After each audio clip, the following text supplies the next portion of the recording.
bwe batyo bwe batugambye aba The Living Voices Choir. Mukama yeebazibwe. Amagezi ago nze nawe tugeetaaga agava eri Mukama. Alina kapati, waliwo kapati akagambye nti ompa amagezi Mukama njiga okubala ennaku zange zino entono ennyo omwana w'omuntu z'amala ku nsi. Mu butuufu ntono lwakuba omulaba agenda n'atulimba n'ebyensi n'ebitulimba ne tulowooza nti bwe tufuna byonna omuntu be yandiyayanidde mu nsi eno ey'abalamu nti n'obulamu kitegeeza oba ogenda kuwangaala nnyo nno. Naye ate nga mu kutya Mukama n'obeera nga kwegamba otambula bungi ne Mukama kyongerako emyaka gye ennyongeza. Musumba Tom atera okyogera nnyo n'agamba ye ali ku nnyongeza. Mukama yeebazibwe. Abasajja ab'edda baawangaalanga nnyo kubanga baaliko entiisa ya Mukama, baatambulira nnyo mu ntiisa ya Mukama. Va ku bino ebyeffeffe ku makya obeera otambula bulungi, bw'obeera osiiba ye n'osena amafuta go bulungi, naye gy'osiibulukira wa booyi wange. Mukama waffe omulungi yeebazibwe. Mwasuze mutya mugamba ki?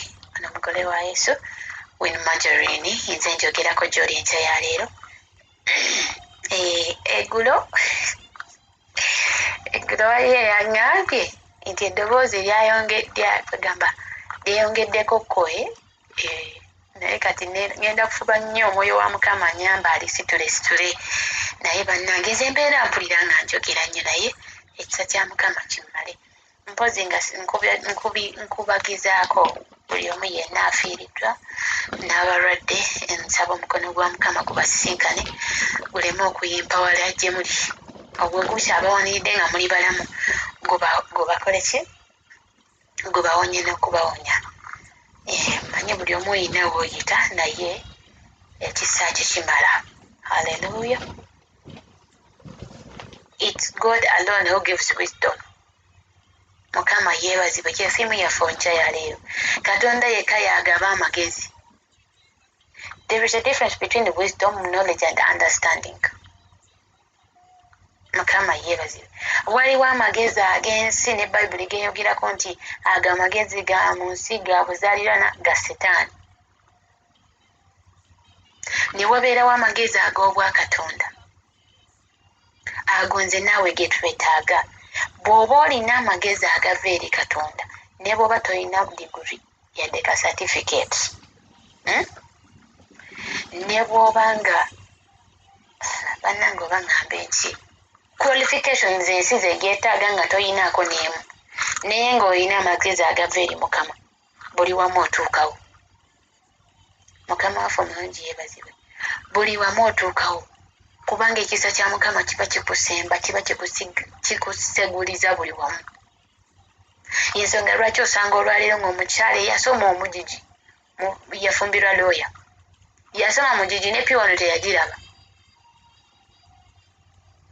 Okitegeera? N'osanga owa P6 ng'ali ku lecturer mulamba. Mukama waffe omulungi yeebazibwe. So waliwo ensi kyeyita amagezi, naye ate ffe abaana ba Katonda si ge tutambulirako. Kubanga eri mu nsi bagamba osobola ogamba n'osanga ne bagamba oyo emyaka 5 gy'amaze mu bufumbo nga tannazaala, si wakuzaala, abyerabira abiveeko buvi. Okitegeera? Abiveeko buvi. Naye ate nga ffe eno amagezi ag'obwakatonda Bayibuli etugamba eri mu kyamateeka nti tewali bakigumba mu ffe. Omukisa ogw'okuzaala ensi eyale, omukisa ebibala ebiva mu bufumbo, Mukama yagutuwa. Naye yensi osanga olinga era ye yawumula agamaze nabivaako. Mukama yeebazibwe. Waliyo amagezi ag'obwakatonda.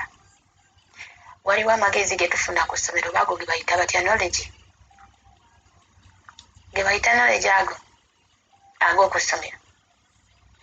Waliyo ne common sense wange.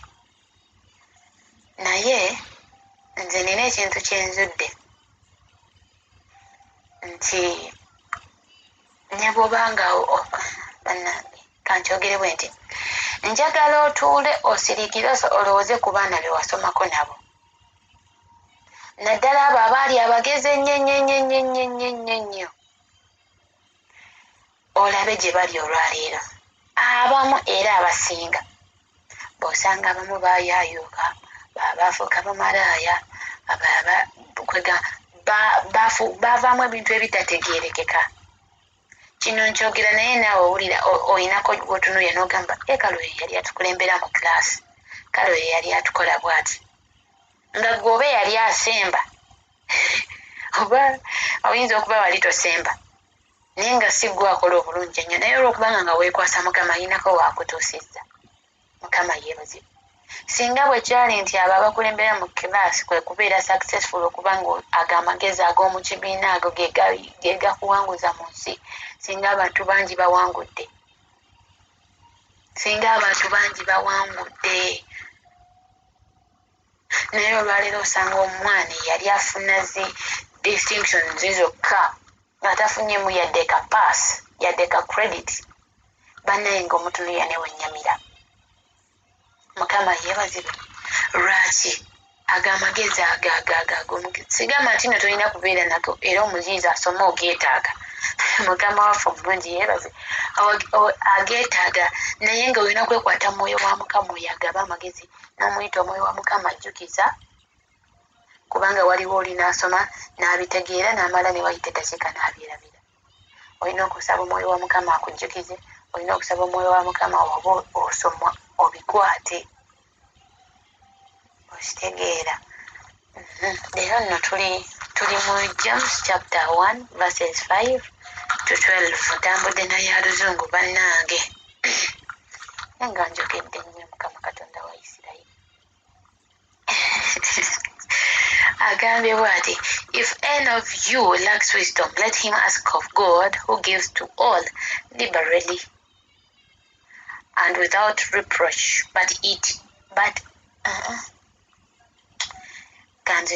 if any one of you lacks wisdom, let him ask of God, who gives to all liberally and without reproach, and it will be given to him. But let him ask in faith with no doubting. For he who doubts is like a wave of the sea driven and tossed by the wind. For let not that man suppose that he will receive anything from the Lord. Romanana. He is a double-minded man, unstable in all his ways. The perspective of rich and poor. Let the lowly brother glory in his exaltation, but the rich in his humiliation. Because of a flower of the field he will pass away. Because as a flower of the field he will pass away. For no sooner has the sun risen with a burning heat than it withers the grass. Its flowers falls and its beautiful appearance perishes. So the rich man also will fade away in his pursuits, loving God under trials. Blessed is the man who endures temptations, for when he has been approved, he will receive the crown of life which the Lord has promised to give those who love him. Mukama yeebazibwe. Ennyimba ziwanvuyemuko naye waliwo ezo ezisooka ze tugenda okutunulamu. Omanyi waliyo amagezi gano agensi agatulimbalimba ne twewanika olw'okuba nga tulina ssente, tulina biki ebyo ng'olaba buli kimu kiri mu tangible things oba these earthly treasures, ng'olaba gwe oba obiyina otuuse bannange nedda. Mukama yeebazibwe. Naye agambye nti oyo yenna atalina magezi asabe Katonda atamma tasosola. Amagezi ga bintu bingi. Omusomi yeetaaga amagezi ag'omu kilaasi. Businessman oba woman weetaaga amagezi ag'okuyiiya bizinesi. Weetaaga amagezi ag'okulwaninga bizinesi nga yeeyongera mu maaso nga tekka. mukama waffe omulungi yebaze bwe kansula weetaaga amagezi okubeera nga ogenda ku kansolinga abantu naye ngaobulamu bwabwe bukyusibwa gwe musomesa weetaaga amagezi agagenda okusomesa abaana nga basoma bakwata era nga bayita omuzadde weetaaga amagezi to mold your children bulungi baveemu abaana bagenda okuweesa ekitiibwa ate nga baweesa ne katonda ekitiibwa mukama waffe mulungi yeebazibwe omwami weetaaga amagezi agagenda okufuulira ddala a real what definition of a head of a family bananga omusajja talina mutwe olina okubeeramu omusajja mu nnyumba naye nga bagamba is the head of a family nga indeed you a true definition of a head of a family mukama yeebazibwe kwegamba buli kimu twetaaga amagezi naye gano ag'obwakatonda era agambye oyo atagayina asabe katonda atamma he gives to all liberally without reproach tasosola ate awa tamma gwe kasita ojja mu maaso ge n'omugamba mukama ampa amagezi bayibuli erina bwegamba nti yawa musa amagezi mu kuyiiya n'abeera omusajja omuyiiya ng'ayiiya ebintu ebyenjawulo waliwo abantu nga mukama akubulesinze n'amagezi owa abantu ideas ne bazitryingako ne babeera successful in life waliwo abantu katonda bawadde amagezi nga ye abaganda bakiyita mu kujjukujju ng'ayiye wano nawali wano nawali wano nawali buli ango ng'agigwamu naye gwe n'obeerawo bannange ng'oli oba ng'oli kiki oba ng'oli kiki bannange simanyi nga toyiiya oli awo oli dormant bannange nedda omuntu omulamu yenna alina okubeera n'amagezi agayiiya mukama yeebazibwe kyova olaba agambye nti atagayina agasabe katonda atamu mu buli area yonna weetaagayo amagezi agaayo looya tagenda kuleeta magezi gakusala misango mu kibiina kusomesa baana okugjako ng'asomesa abo bagenda okufuuka looya era looya kyanaasomesa kijja kuba kyanjawulo ku kya dokita kyanaasomesa abagenda okufuuka abasawo ab'enkya mukama waffe mulungi yebaze so in all departments twetaaga amagezi ag'obwakatonda mukama waffe omulungi yeebazibwe naye ate waliwo ebigambo ebyenkwatako ennyo wano olunnyo olw'omukaaga agamba nti naye asabe n'okukkiriza olina okusaba nga muli okkiriza nti bw'osaba amagezi agenda gakuwa mukama yeebazibwe otandise bizinesi weetaaga amagezi ag'obwakatonda agagenda okuyimirizaawo bizinesi yo mukama yeebazibwe yes agambye tusabe with faith ate nga tetubuusabuusa kubanga agambye nti oyo abuusabuusa alinga ejjengo ery'oku nnyanja empewo lyekuba amangu ago ne likola ki kubanga ejjengo oliraba nga lijja liyimuse naye bwe zina eminti ne libeera nga tokyaliraba bwatyo bwagambye nti oyo asaba nga talina kukkiriza okukkiriza is faith yes nga talina kukkiriza nga tasaba na kukkiriza nga asaba n'okubuusabuusa alinga ejjengo eryo ery'oku mazzi eryo era ayongereyo olw'omusanvu n'agamba nti oyo omuntu asaba nga talina kukkiriza oyo tabaako kyasuubira okuva eri mukama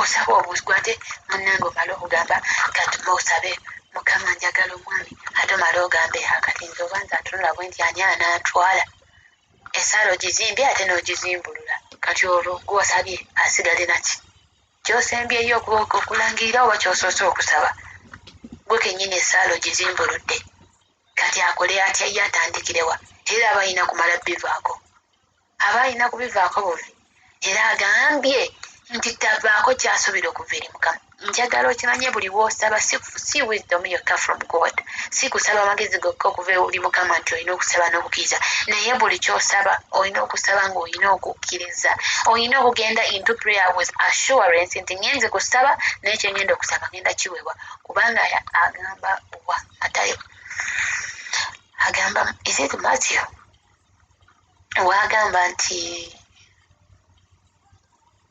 agamba atya nti bwe tusabanga tukkirize nti kyetusabye kituweereddwa ate bwe tunaasabanga mu linnya lya yesu buli kimu kijja kukola ki kutuweerwa kati gwe jangu n'okukkiriza ku ng'omanyi gy'ozza okusaba kiwaddiiro ovaayo nekyosabye kiwaddiiro kyosabye ajja kifuna mukama yeebazibwa naye bw'ojja ng'otaaganaaganaaga excuse me essaala yo eri eti egenda nga saddaaka ya kayini agambye tolina kyogenda kufuna kuva gy'ali so we should have faith as we pray to god mukama yeebazibwe agambye nti gwasaba nga tolina kukkiriza you're double-minded kituufu obeera double-minded kubanga bw'osaba mukama this mukama nyamba mu kino mukama mpisawo wano mukama mpa amagezi ate bw'omala n'otandika okwogera negativities naye kakati nze w'abaana ababiri bwe bati ani anampasa naye kakati nze ataasoma omulimu naagugjawa ani anaagumpa oba okitegeera ebintu ebyo obeera double-minded tosalawo onyogoga tonyogoga oyokya toyokya mukama yeebazibwe obeera unstable mu buli kimu in all your ways you are unstable obeera totegeera ekikoga bw'osaba n'ogamba oba mukama namba oba kinaabawo oba kiki kwegamba ate ekintu ekyo nzikiriza nti buli omu yali akibaddemuko nomala okusaba esaa n'ogamba oba kinaakola oba n'obeera n'okubuusabuusa okwo mukwana ey'essaala oba ogiyiye era newe bitabeerawo oluusi omanyi n'ogamba kale I felt it nti tekijja kubeerawo lwaki watadde negative attitude oba negative thinking on the front line gwe kennyini essaala wagimenye ate n'okisukkulumya ku ssaala gye wasoose okuzimba kwegamba n'okiyibwa mukama waffe omulungi yeebazibwe haleluya enkyala leero tugenda kusaba katonda oyo awa amagezi atamma naffe atuwa amagezi in all areas gwe alina boosi wo nga afuusa ensonga abogoka akola biki tugenda kusaba amagezi agava eri katonda atuyambe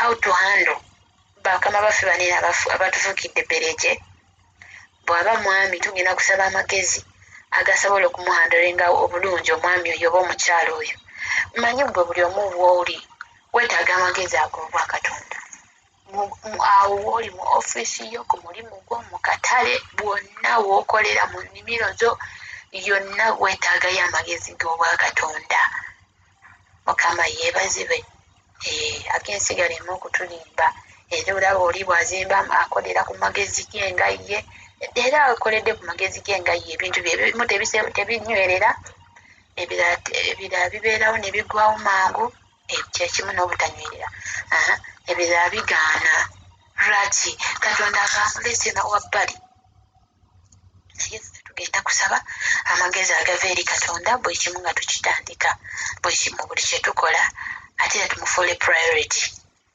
ate tumusabe nga tulina n'okukkiriza awo nno kyetwagala tugenda kifuna mukama abanjagalire mbagaliza weekend ennungi yes ewaffe yatandise weekend yatandise leero ewaffe weekend wetandika kati eweewamwe simanyi wetandika naye nsabye mukama agikuyiseemu bulungi obukomi bwe bubeere wamu naawe ku bwa yesu kristo omwana atutono omulamu amiina